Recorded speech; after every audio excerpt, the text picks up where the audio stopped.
you're running late for an appointment, the vehicle in front of you decides they're going to parallel park.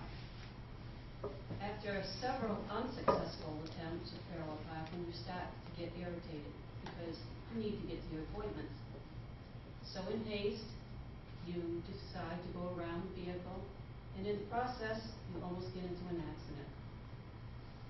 How many of you have been in a similar situation? How many of you have been the driver trying to parallel park? Parallel parking really is not that hard. It's very, very easy according to fearlessdriver.com. They said that it could be very stressless if you use the 5 easy steps. When I learned how to parallel park, I learned it in driver's ed. That was many years ago. And our instructor devoted 2 whole classes just to parallel park. So apparently he thought it was very important that we learn how to do that. So if I could draw your attention to the table here, and I am going to demonstrate the 5 easy steps to parallel parking. The first step, obviously, is when you're coming down and you're looking for a space to park. The first thing that you need to do is you need to signal, because you have to let the people know behind you, what you're about to do. So as you move along, you signal. You want to stop for just a brief second to kind of measure up the space to make sure that your vehicle is going to fit. And once you've decided that it has fit, you need to pull up until you are parallel to this vehicle here. And you want to leave at least a foot between your vehicle and this vehicle here. Now at this point, before you start backing up, you're going to want to make sure that there's no traffic behind you and there's no pedestrians coming out in the street. So once you see that it is safe to start backing up, you want to advance to step number 2. What that is the alignment step. And you start backing up, and what they mean by aligning is that you need to align this back bumper of this vehicle with the front seat of your vehicle. And when you have that lined up, you need to start turning your steering wheel to the left. And as you turn it to the left, you easily back in until you clear the front of your car from the back of this vehicle here. Now you are in the space, but you're not completely done yet, because what you need to do now is, as you can see, you're probably at an angle here. So you would need to line your vehicle up with the outside of this vehicle and this vehicle. And how you do this is in step number 4, which is the, we call quick and careful step. And what it means is that because you only have just so much room back here to get the rest of your vehicle in, you have to turn quickly the steering wheel to your left and back it in quickly, but be very careful so you don't run into this vehicle here. So once you've done that, you are now in the space, and the next step is what they call the rock step. And what they're referring to here is that you need to have your vehicle centered in the space. So in order to do that, you have to bring your vehicle forward and bring it back as many times as is needed until you have at least a foot in front of you and a foot in back of you. And on the curb, you should allow at least 6 to 8 inches from the curb. And that is it. Parallel parking is that easy.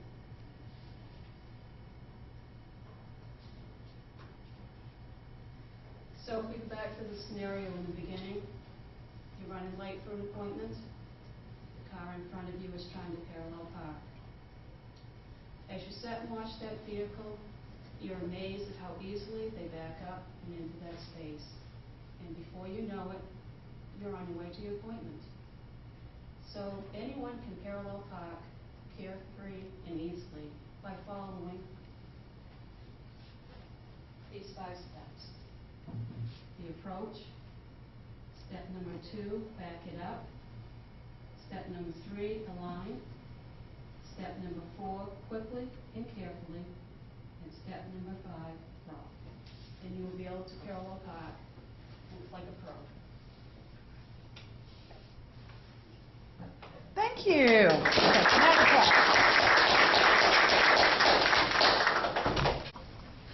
The morning headlines read, 20 people were executed. Their crime, witchcraft. That's what happened in 1692 in a small village in Massachusetts called Salem. People were turning against one another. There was neighbor against neighbor, friend against friend, and even family members against family members. These 20 people were either hanged or they were burned, and one man was even crushed to death between 2 stones.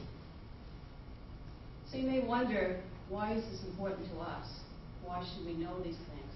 I feel that it's very important that we learn about events that happen, because like the Civil War and the Boston Tea Party, it's part of our American history. We can learn lessons from what happened to those people back then.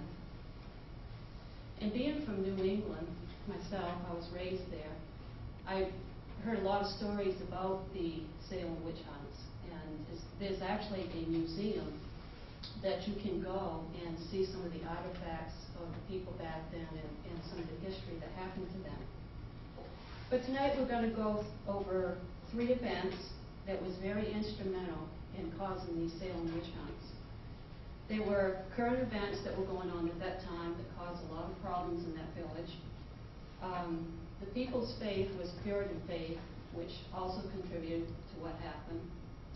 And a mysterious ailment of a young girl that really sparked and fueled the whole hysteria of the witch hunts. We'll first start with the current events.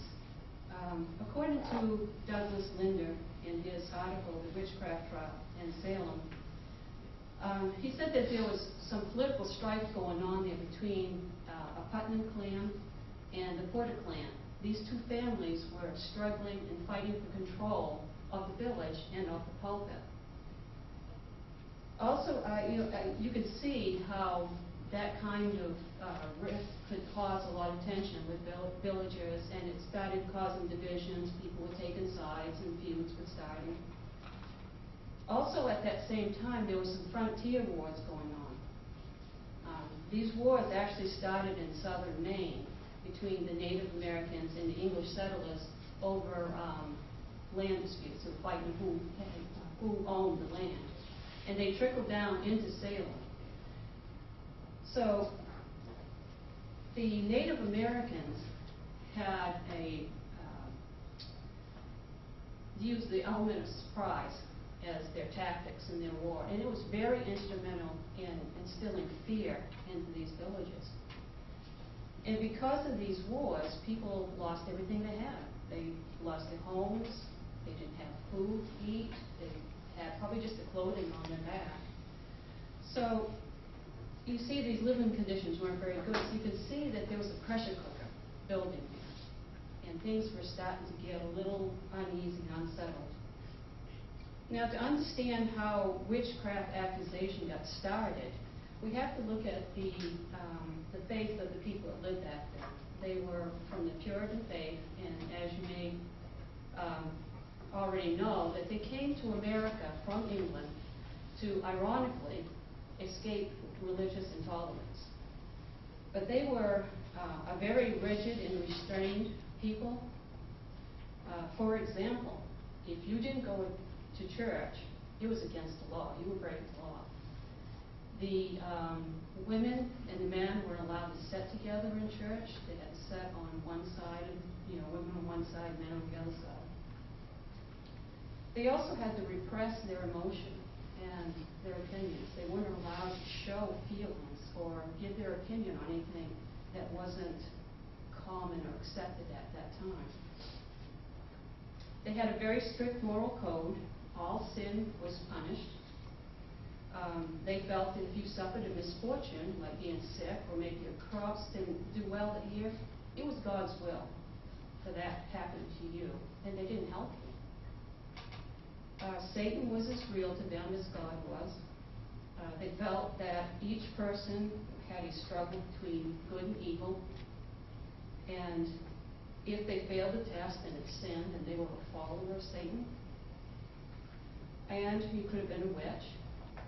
And if you practiced witchcraft, it was punishable by death.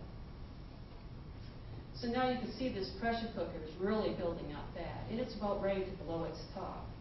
And blow its top it did, when a young girl fell mysteriously ill. And she started exhibiting really bizarre behavior. The religious fears kicked in, and they said it was witchcraft. Now this young girl, her name was Betty Paris. She was the minister's daughter. She was having convulsions, hallucinations, violent mood swings, and gibbering. And when the doctor checked her over, they couldn't find nothing physically wrong with her. So they concluded she was possessed. And more girls, young girls, started exhibiting the same bizarre behavior. And so the mob mentality started building, and accusations started to fly. You were a witch. You were a witch. Until they were accusing everybody of being a witch. Those 20 people were accused in a one-sided trial. They went down to their death defending their innocence. No one dared to help. No one dared to defend them for fear that they would suffer a similar fate. This hysteria just spun out of control. And so, because of that, the fear and the events that was happening back then, people lost their lives over this. I wanted to bring out one interesting fact from Douglas Linder on the reason what could have happened to that young girl, what might have been wrong with her. At that time, it was common for them to eat rye bread. And when rye bread gets infected, it causes a fungus called ergot. And this fungus causes fits. It can cause a crawling sensation of the skin. And it can cause hallucinations. In fact, LSD is a derivative of ergot. This poor girl might have been tripping. So, in conclusion, the events of the day, the rigid belief, and the ailment of the young girl cost 20 people their lives.